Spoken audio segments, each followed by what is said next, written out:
오늘 우리에게 주신 하나님의 말씀을 봉독합니다. 마태복음 24장 10절, 14절 한 구절 말씀입니다.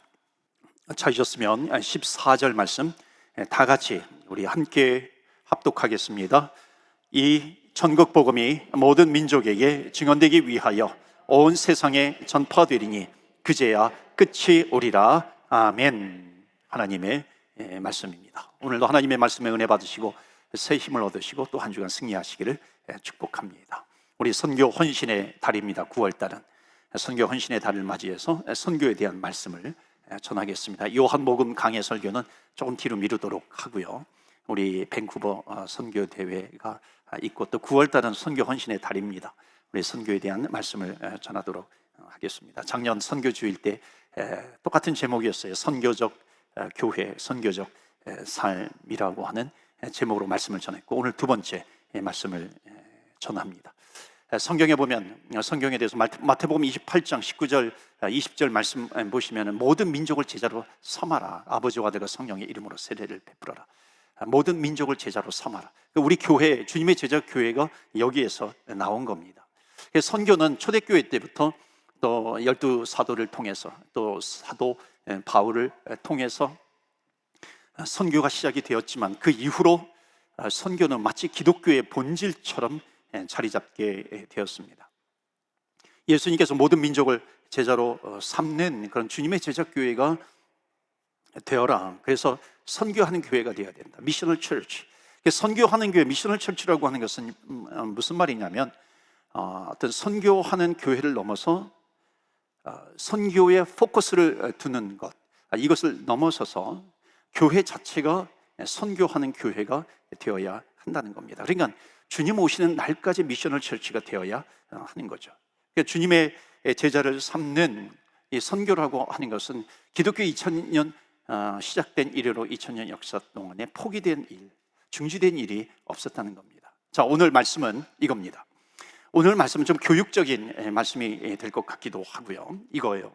선교에 대해서 알아야 될 것과 또한 선교에 대해서 자주 오해하는 것이 있습니다. 그것을 이제 나누려고 합니다.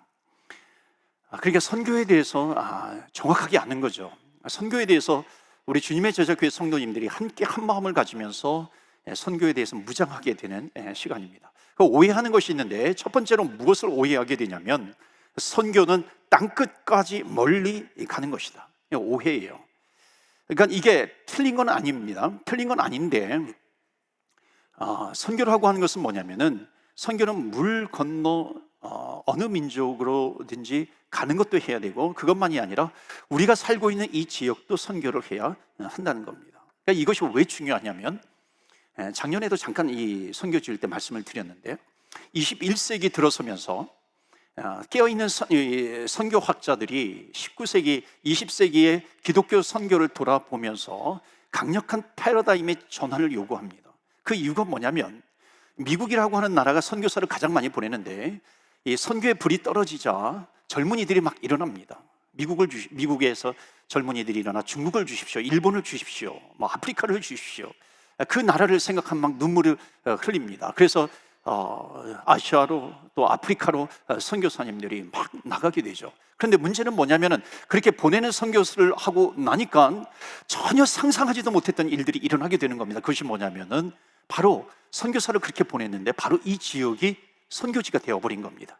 미국이 선교지가 되어버린 거예요.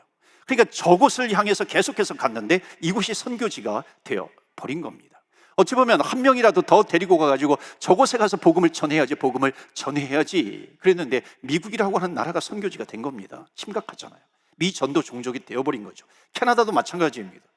캐나다도 얼마나 많은 선교사님들을 보냈는지 모릅니다. 우리 한국이라고 하는 나라는 미국의 선교사님들도 많이 들어왔지만 이 캐나다 선교사님들의 영향도 굉장히 많이 받았어요. 노바스코샤의 여러분 아시는 존 윌리엄 맥켄지 선교사님, 이 케이프 브레튼이라고 하는 곳에서 태어나가지고 복음을 들고 그 1800년대에 복음을 가지고 조선 땅으로 옵니다. 조선 땅 끝에 알려지지도 않았잖아요. 거기에서 순교를 당합니다. 순교를 해요. 목숨을 잃어요.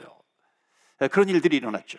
한국의 크리스마스 실, 성탄절 되면은 크리스마스 실이 있잖아요. 결핵 환자를 돕는. 그것을 누가 만들었냐면 캐나다 토론토 의과대학을 나오는 샤우드 홀 선교사님이 한국에 와서, 그 부모님이 이제 제임스 로제타 선교사님이었는데, 그 아들 된 샤우드 홀이 이 크리스마스 실을 처음으로 만들었어요. 그렇게 강력하게 이 한국 땅에 영향력을 끼쳤던 캐나다이기도 합니다. 한국의 기독교의 역사 가운데 회글기였던 평양 장대현 교회 부흥회가 있었습니다. 그게 이 캐나다 선교사님들하고 연결이 되어 있어요. 그런데 문제는 뭐냐면, 그렇게 보냈는데 지금 돌아보니까 캐나다도 선교지가 되어버렸다는 겁니다. 그러니까 여러분, 우리 이민교회가 할 일이 참 많이 있어요. 캐나다, 미국이 구원을 잃어버리고 있습니다. 심지어 목사님들이 떠나가고 있어요. 교회들이 떠나가고 있는 겁니다. 이게 무슨 얘기냐면, 저곳을 바라보다가 무엇을 놓쳤냐? 이곳을 놓치게 되었다라고 하는 겁니다. 저 땅을 향해서 선교해야 된다 그러는데, 문제는 뭐냐면 뒤돌아서서 보니까는 이 땅을 놓쳐버리고 있다는 겁니다. 여러분, 유럽에서도 선교사님들을 보내잖아요. 뭐 영국, 스코틀랜드, 뭐 네덜란드, 이런 데서 선교사님들을 보냈죠. 그러니까 선교사님들을 계속해서 서쪽으로 아시아로 보냈는데, 나중에 뒤돌아서서 보니까는 교회들이 다 팔려가요. 무슬림들한테 팔려가죠. 교회가 술집으로 변해가는 이런 일들이 있습니다. 저 땅을 얻기 위해서 갔더니 이 땅을 잃어버리게 된 겁니다. 그러니까는 여러분, 선교적인 교회라고 하는 것은 뭐냐면은, 보내는 것에 집중도 해야 되지만은 그 땅을 지키는, 이 땅을 지키는 선교적인 교회가 되어야 한다는 겁니다. 그러니까 선교사를 보내는 것을 하지 말자, 이런 것이 아니죠. 열방을 향해서 선교사를 보내는 이것도 힘있게 계속해서 진행을 해야 합니다. 언제까지? 주님 오시는 날까지 해야 돼요. 그것과 함께 주님께서 이 땅에 교회를 세워주셨기 때문에 이 땅에서의 미셔널 처치를 이루어갈 수 있어야 한다는 겁니다. 그러니까 저것도 포기할 수 없고 이것도 포기할 수 없습니다. 저것도 소홀히 할 수 없고 이곳도 소홀히 할 수 없습니다. 그것이 뭐냐면은, 예루살렘과 온 유대와 사마리아와 땅끝까지 이르러 복음을 전하라라고 하는 것입니다. 이것을 한 문장으로 만들면, 이거의 선교라고 하는 것은 from everywhere to everywhere, 모든 곳에서 모든 곳까지 선교할 수 있어야 한다는 겁니다. 여러분, 이번에 제1차 밴쿠버 선교 대회를 위해서 여러분 기도해 주시기를 바랍니다. 여러분, 여기에 의미가 있어요. 뭐냐면, 저곳 아프리카, 또 에콰도르, 남미, 또 동남아시아, 이곳에서 선교하시는 저곳 선교사님이 이곳 선교지로 오는 겁니다. 이곳 선교지로 와서 같이 집회를 갖는 거예요. 그러면 선교 집회에서 선교의 불이 떨어지게 되는 겁니다. 선교의 부흥이 일어나게 되는 것이죠. 여러분, 선교의 불이 임한다, 성령의 불이 임한다 그랬을 때 이게 의미가 있는 거죠.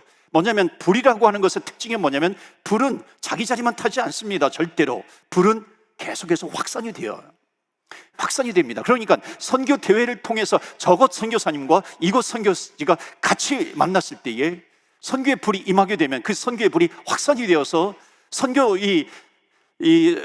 한 성도가 불을 받게 되면 반드시 그 불은 확산되게 되어 있습니다. 가정으로 가든지 이웃세계로 가든지 뭐 밴쿠버 땅으로 가든지 가게 되어 있는 겁니다. 선교의 불이 교회에 떨어지게 되면, 그 교회 선교의 불이 떨어지면 그 교회에만 불이 붙지 않아요. 절대로 불이라고 하는 것은 확산이 되는 겁니다. 이웃 교회에게 확산이 되는 거죠. 밴쿠버에게로 확산이 되는 겁니다. 또 캐나다로, 또 열방을 향해서 불이 계속해서 확산이 되는 것입니다. 그러니까 여러분, 저것도 선교지고 이것도 선교지예요. 저는 감사합니다. 이 어려운 때 선교할 수 있는 것이 감사한 일이에요. 기독교 역사 가운데 항상 복음 전파할 때 어려운 일들이 있었어요. 이 코비드 상황 속에서 완전히 회복되지 않았는데, 하나님의 소원이고 그리스도의 명령이고 성령님의 목적이 되는 것, 여러분, 선교는 이 세 가지가 굉장히 중요합니다. 선교는요, 창세 때부터 하나님의 소원이에요. 예수 그리스도를 이 땅에 보내주셨잖아요. 하나님의 소원이 선교입니다. 예수님께서 승천하실 때 명령하신 것이 선교예요. 그러니까 예수 그리스도의 명령이 선교예요. 그 승천하신 이후에 성령을 받아요. 그때 복음을 들고 일어납니다. 성령을 받게 되었는데, 그 성령의 목적이 뭐냐면 선교입니다. 그래서 선교는 하나님의 소원, 예수 그리스도의 명령이요, 성령님의 목적이 되는 겁니다. 이것을 우리가 할 수 있다니, 이 어려운 때 이것을 감당할 수 있다라고 하는 것이 얼마나 큰 축복인지 모릅니다. 감사할 일이죠. 여러분, 이것은 반드시 후대에 기억이 될 겁니다. 힘든 상황, 코비드, 정말 한때 2년 넘게 그러한 이 전염병이 창궐한 그런 시대에 아직 끝나지 않았는데, 복음을 위해서, 하나님 나라 확장을 위해서 하나님의 소원과 그리스도의 명령과 성령님의 목적을 이루어가 여러분, 반드시 후대가 기억하게 될 겁니다. 여러분, 물론 기억해 주는 것 때문에 하는 것이 아니죠. 다음 세대에 영향력을 끼치게 됩니다. 그렇기 때문에 선교는 수평적으로도 선교를 해야 되지만 다음 세대로 내려가는 수직적인 선교를 계속해서 해야 합니다. 그래서 여러분, 기도 부탁드리잖아요. 기도 많이 해주세요. 일단 많이 참여하셔야 돼요. 많이 참여하셔서 은혜 받고 선교의 불을 받아야 됩니다. 또 섬기는 봉사자 여러분 신청서도 좀 제출해 주시고요. 여러분 재정도 채워주세요. 기도하시기를 바랍니다. 그런데 왜 이렇게 한국 방문하는 사람들이 요즘 왜 이렇게 많은지 모르겠어요. 요즘 한국 방문하는 사람들이 너무너무 많아요. 지금 뭐 비행기 레이트, 비행기 표가 굉장히 지금 낮다고 그러더라고요. 코비드가 풀리니까는 미루어도 어떤 고국 방문이 막 줄줄이 이루어지고 있습니다. 여러분 계획하고 계신 분들 가운데 아직 티켓팅 하지 않으시면 고민하신 분들은요, 빨리 갔다 오시든지 아니면은 선교 대회 이후에 가시든지 그렇게 하시길 바랍니다. 이 기간에 가시면요, 그렇게 하지 않으시면 심리도 못 가서 발병이 날 거예요. 그런 일들이 일어나게 될 겁니다. 목사님 나 티켓팅 했어요. 이미 어떻게 해요? 뭐 어떻게 해요? 가야죠. 어떻게 해요? 그런데 그 가는 거 용서해 드릴 테니까 선교원금은 하고 가셔야 됩니다. 그러기를 바랍니다. 기도도 하시는 거죠. 기도하고 선교 대회를 위해서 어느 곳에 있든지 함께 마음을 모아서 하는 겁니다. 여러분, 선교는요, 교회는 주님 오시는 날까지 선교하는 교회가 되어야 된다. 그러니까 우리 교회가 어떻게 보면 축복인 게, 이럴 때 하나님 우리 교회 지금까지 많은 축복을 주셨잖아요. 많은 축복을 주셨기 때문에 이 어려울 때 우리 교회가 해야 되는 것 아니겠어요? 하나님 십자가를 지고 스타팅합니다. 앞으로 많은 교회들이 같이 연합해서 함께 치르는 그런 대회가 되게 해 주세요. 지난주에 전화가 왔어요. 이 아버지 포드에 있는 교회에서 광고를 보고, 목사님 그 선교대회 한다 그러는데 우리 교회가 좀 참여하면 안 돼요? Why not? 왜 참여하면 안 돼요? 같이 참여하면 되는 거죠. 선교의 불을 같이 받는 거죠. 선교는 연합해서 같이 하는 거죠. 그래서 한 교회, 두 교회, 그럼 밴쿠버 땅이 하나님의 나라를 이루어가게 되는 그 놀라운 역사, 여러분 그것을 감당할 때 하나님께서 얼마나 기뻐하시겠는가. 여러분 두 번째 있어요. 두 번째, 선교에 대해서 가지고 있는 오해가 있습니다. 그것은 뭐냐면 선교는 소명받은 사람이 하는 것이다. 이건 오해예요. 틀린 말은 아니에요. 틀린 말은 아니지만 물론 강력한 소명을 받아서 가는 경우가 있어요. 그런데 기본적으로 선교는 소명을 받는 것이 아니라 모든 크리스찬들이 다 해야 한다는 겁니다. 이게 선교예요. 그래서 선교는 특별한 소명이 있어서 그 지역으로 가는 경우도 있지만 더불어서 모든 사람이 해야 되는 것이 뭐냐? 선교다라고 하는 겁니다. 선교할 때 마태복음 28장 19절 20절, 우리는 예루살렘과 온유대와 사마리아, 이 사도행전 1장 8절, 이 말씀들은 많이 합니다. 그런데 이 말씀을 주님께서 주실 때에 첫 번째 12제자에게 주셨거든요. 근데 12제자에게 주셨다라고 하는 것은 뭐냐면은 모든 크리스찬들에게 다 주신 겁니다. 왜냐하면 성경은 12이라고 하는 숫자는 뭐냐면은 모든 성도예요. 모든 구원받은 하나님의 자녀들, 예수님을 믿는 사람들이에요.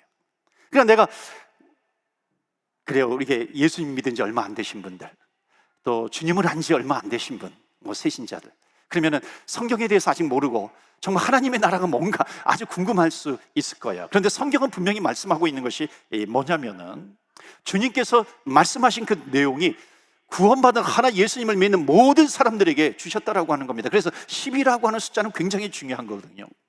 또 오순절 마가이다락방에 120명이라고 하는 것도 12의 숫자하고 연결되어 있는 것이고요. 그래서 모든 예수님을 믿는 사람들에게 주님께서 주신 것이 뭐냐면은 선교다라고 하는 겁니다. 그래서 선교하는 분, 안 하는 분, 또는 뭐 이렇게 상황에 따라 다르지만요, 우리가 선교에 대해서 먼저 이해해야 되는 것은 뭐냐면 선교는 모든 사람들에게 주신 명령이다 하는 겁니다. 그러니까 선교는 특별한 사람만이 한다, 그것이 아니라고 하는 겁니다. 우리가 명령에 동참해야 될 일이 뭐냐? 선교다라고 하는 겁니다. 그래서 우리 교회가 어린이서부터 어른, 장년, 노년에 이르기까지 선교에 헌신할 수 있는 그런 교회가 되기를 주 예수 그리스도 이름으로 축복합니다. 아멘. 우리가 함께 나가야 된다는 것입니다. 자, 세 번째로 우리가 선교를 오해하고 있는 것이 뭐냐면 이거예요. 선교는 인생의 마지막에 하는 것이다. 이 오해라는 겁니다. 내가 내 인생의 마지막을 내가 선교로 마무리하겠다. 여러분, 이건 굉장히 귀한 생각이에요. 박수 받아 마땅합니다. 그런데 선교는 인생을 마무리할 때 비로소 내가 해야 되는 그런 일이 아니라 예수 믿고 구원받은 이후에 지금이에요. Now, 지금 시작을 하는 겁니다.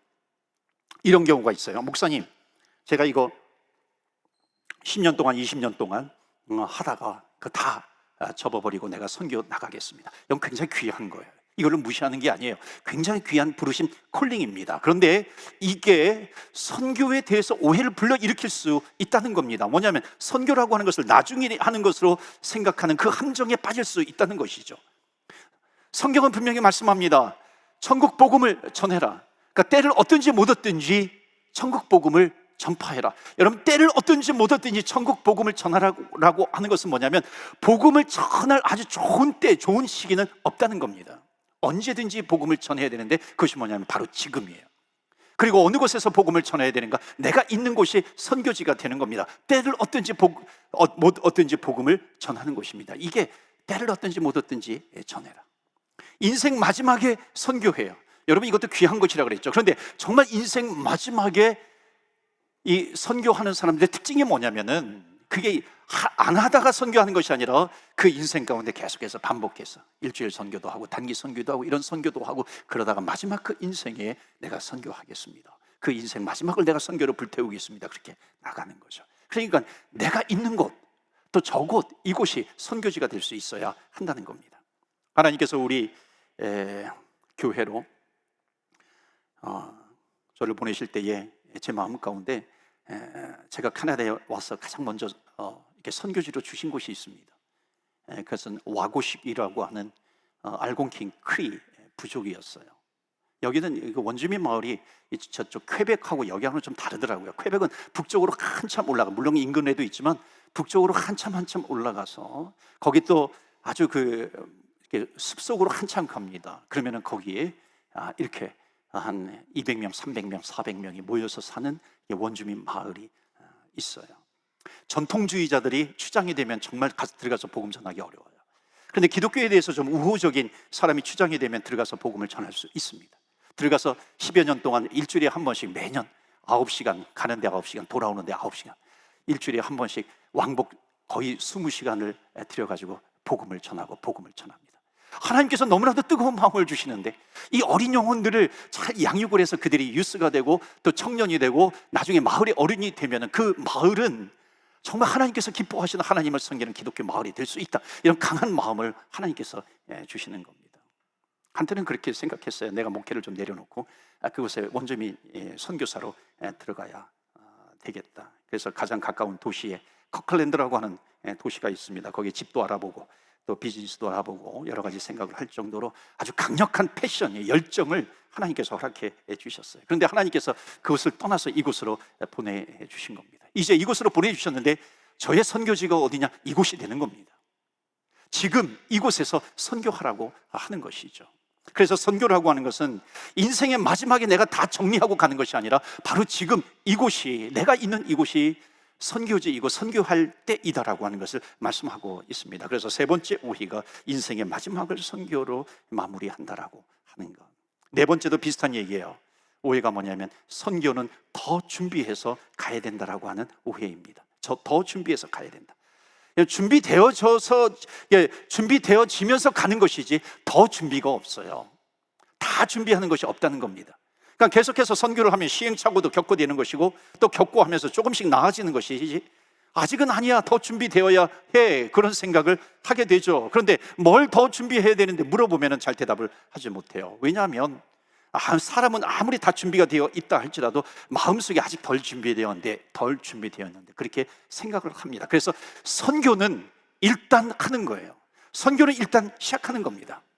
이 하나님께서 선교는 해야 될 때가 있고 하지 말아야 될 때가 있다, 그런 것이 아니라 우리 이 세상 마지막 때까지 우리가 해야 되는 것은 뭐냐면 선교인데, 주님께서 재림하실 때까지 우리는 계속해서 선교를 해야 된다. 즉 세상 끝날까지 선교를 해야 된다. 여러분, 이 말씀이 뭐냐면 오늘 본문의 말씀이에요.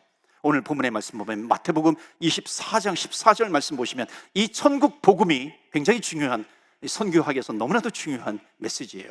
이 천국 복음이 모든 민족에게 증언되기 위하여 온 세상에 전파되리니 그제야 끝이 오리라. 여러분, 세상의 끝, 주님께서 다시 오시는 때입니다. 재림하신다라고 하는 거예요. 여러분, 주님께서 재림하신다라고 하는 재림의 때를 여러분 아십니까? 성경은 말씀하잖아요. 시와 때는 알 수가 없어요. 하지만 시와 때는 정확하게 모르지만은 종말의 때, 마지막 때 어떤 일이 일어날 것이다 라고 하는 것을 힌트를 주시는 거예요. 그 힌트가 뭐냐면 모든 민족에게, 모든 민족에게 복음이 전파가 되면, 이걸 잘못 이해하면 안 됩니다. 모든 민족이 믿으면이 아니라 모든 민족에게 전파하면이에요. 증거하게 되면 그제야 세상의 끝이 오리니라고 말씀하는 겁니다. 증거되는 날이면 끝이 온다. 그 날은 주님께서 결정을 하시는 것이면은 다 전파가 되면 오리라. 그렇기 때문에 우리는 깨어서 복음을 전해야 한다는 것입니다. 그러니까 더 준비되고 덜 준비되고 그 미룰 것이 아니라 우리는 계속해서 한 민족에게라도 더, 한 민족, 한 영혼에게라도 더 가야 되는 것이죠. 그러면서 모든 민족에게 복음을 전하는 것은 절대로 미루는 일이 되어서는 안 된다. 데살로니가전서 5장 4절에 이런 말씀을 하세요. 그 때와 시는 알 수가 없어요. 시와 때는 알 수가 없기 때문에 시와 때를 얘기하는 것은 이단이에요. 재림에 대해서 그렇게 말하는 것은 이단인데, 근데 데살로니가전서 5장 4절 그 다음 절에 보면 뭐라고 얘기하냐면, 형제들아, 그러면서 너희는 어둠에 있지 아니하니 그 날이 도둑같이 너희에게 임하지 못하리니, 도둑같이 오는 것이 아니라고 하는 겁니다. 주님께서 때와 시는 가르쳐 주시지 않지만은, 당연히 그것은 우리가 모르지만은 믿음의 사람들은 어느 때에 주님께서 오실지 아신다, 알게 된다는 겁니다. 주님께서 힌트를 주시는 거죠. 그것이 뭐예요? 모든 민족에게 복음이 전파가 될 때 주님께서 다시 오신다라고 하는 이 마지막 때에 대한 메시지 말씀을 주님께서 분명히 주셨어요. 짐 엘리엇이라고 하는 선교사님, 우리 선교에 대한 이야기를 할 때마다 자주 나오는 선교사님입니다. 이분이 미국에서 위튼 칼리지를 졸업해가지고 우수한 성적으로 졸업했어요. 졸업하자마자 복음을 가지고 어디로 가냐면 에콰도르에, 남미의 에콰도르 나라에 가가지고, 이번에 오시는 선교사님도 에콰도르에서 오시는 선교사님이 계시는데, 그 에콰도르의 그 어느 민족인가 아우카 부족에게 가서 복음을 전하려고 하다가 배에서 내리자마자 그 식인종 원주민이 그 휘둘른 이 죽창에 찔려가지고 순교하게 됩니다. 선교의 위대한 사람이에요. 아주 탁월하게 공부를 잘했어요. 그래서 많은 사람들이 말렸어요. 야, 너가 이곳 미국에서 목회하면 되지, 너가 왜 그곳까지 가게 되는가? 그때에 이 짐 엘리엇 선교사님이 아주 유명한 얘기를 합니다. 그 내용이 뭐냐면은, 왜 어떤 사람은 복음을 듣고 왜 어떤 사람은 복음을 듣지 못하는가? 왜 어떤 사람은 두 번, 세 번, 네 번 복음을 듣는데, 우리들은 두 번, 세 번, 네 번 복음을 듣는데 왜 한 번도 복음을 듣지 못하고 죽는 사람이 있는가? 여러분, 선교는 복음을 전하는 겁니다. 목을 비틀어가지고 너 믿어 이렇게 하는 게 아니에요. 예를 들어서 우리가 한 영혼, 가족을 이렇게 초청했다고 봐요. 이번 밴쿠버 선교대회 때도 여러분 한 영혼을 위해서 기도하시고 초대하세요.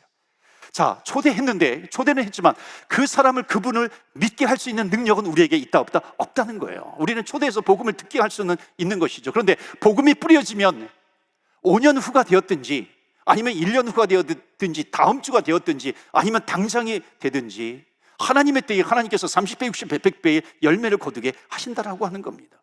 자, 오늘 복음이 뿌려졌어요. 복음이 뿌려지면 그 뿌리를 내립니다. 그리고 열매가 풍성하게 나는 날이 오리라고 기대할 수 있어요. 그런데 그 기대할 수 있는데 그것을 거두시는 분은 누군가? 하나님이시에요. 예수 그리스도라고 하시는 겁니다. 그렇기 때문에 복음을 전하라고 하는 것은 다음에 더 준비되면 그런 것이 아니라 바로 지금부터 복음을 전하는 것이다. 여러분, 우리 한국말에도 있잖아요. 시작이 반이다. 여러분 믿으세요? 시작이 반이다. 여러분, 사실은요, 우리 믿는 사람들은 시작이 다가 돼야 돼요. 시작이 다입니다. 왠 줄 아세요? 믿음으로 바라보면 우리가 시작을 했어요. 그러면 그것을 이루시는 분은 누구냐면 하나님이시다라고 하는 믿음이 있어요. 그렇기 때문에 시작은 반이 아니라 시작은 다예요. 우리가 시작하면 하나님께서 이루신다. 그래서 오늘 본문의 말씀, 오늘 메시지의 마지막 5번째 선교에 대한 오해, 그것이 뭐냐면 내가 선교를 해야 된다라고 하는, 선교한다라고 하는 오해예요. 내가 선교를 해야 돼. 물론 모양은 내가 선교하는 것처럼 보이죠. 그런데 그렇게 보일 뿐입니다. 선교학에서 제일 중요한 것이 뭐냐면 미시오데이예요. 하나님의 선교입니다. 그 선교는 누가 하시는가? 선교는 하나님이 하시는 거예요. 우리가 할 수 있는 것이 없어요. 그 민족의 복음의 문을 여는 것도 하나님께서 하시는 것이고, 그 영혼의 그 문을 여는 것도 누가 하시는가? 하나님이 하시는 거예요. 그 영혼이 주님께로 돌아와서 하나님을 믿게 되는 것도 누가 하게 하시는 건가? 하나님이 하시는 겁니다.